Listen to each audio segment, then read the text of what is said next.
চট্টগ্রামের উত্তর কাট্টলীতে পানি উন্নয়ন বোর্ডের ৪০ একর জায়গা দখল করে অবৈধ স্থাপনা বানিয়েছিল বিভিন্ন শিল্প প্রতিষ্ঠান।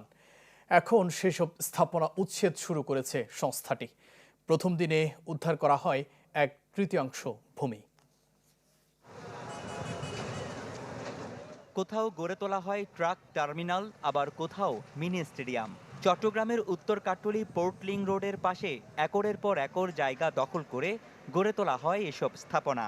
রোববার সকালে যা উচ্ছেদ শুরু করে পানি উন্নয়ন বোর্ড। সংস্থাটির কর্মকর্তাদের দাবি, পতেঙ্গা থেকে উত্তর কাট্টলী পর্যন্ত প্রায় ৪০ একর জায়গায় দীর্ঘদিন ধরে বেদখল করে নানা অবৈধ স্থাপনা গড়ে তুলেছে ছোট বড় ৩৯টি শিল্প প্রতিষ্ঠান।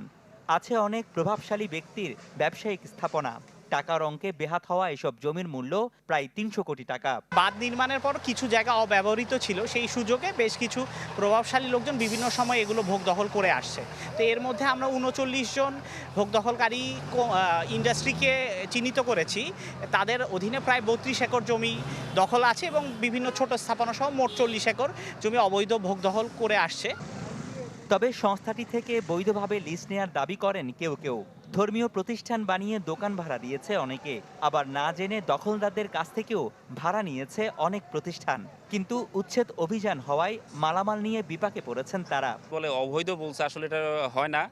যেহেতু আমরা একটা পানি উন্নয়ন বোর্ডকে একটা প্রতি বছর খাজনা দিচ্ছি, ওদের কাছ থেকে লিজ নেওয়া আছে আমাদের। তো আসলে ওই হঠাৎ করে এসে 2-4 দিনের সময় দিয়ে কিছু না বলে ভেঙে দেওয়াটা আসলে এটা যৌক্তিক মনে হচ্ছে না। কিন্তু আমরা তখন এটা জানতাম না যে এটা পলিটিক্যালি এটা করা ছিল বা এটা সরকারি জমি ছিল, এটা অধিগ্রহণ করা নাকি আমরা এটা জানতাম না। এটা নোটিশ দিচ্ছে, এখন আমরা তো ওনারা আমাদেরকে বলছে তোমরা তোমাদের মতো করো, ওনাদের আর কিছুই করেন না, যেহেতু পানি উন্নয়ন বোর্ডের জায়গা কিনা জায়গা আছে আমরা জানি না।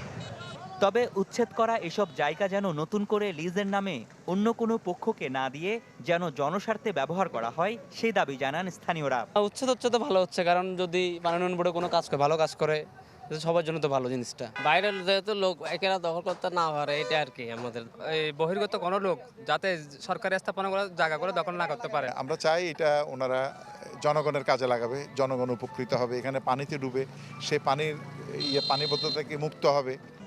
অভিযান চলবে আগামী মঙ্গলবার পর্যন্ত। প্রথম দিনে উচ্ছেদ করা হয় 3টি ইয়ার্ড, একটি মিনি স্টেডিয়াম ও 30টির মতো দোকানপাট, যা মোট দখল হওয়া ভূমির 1/3।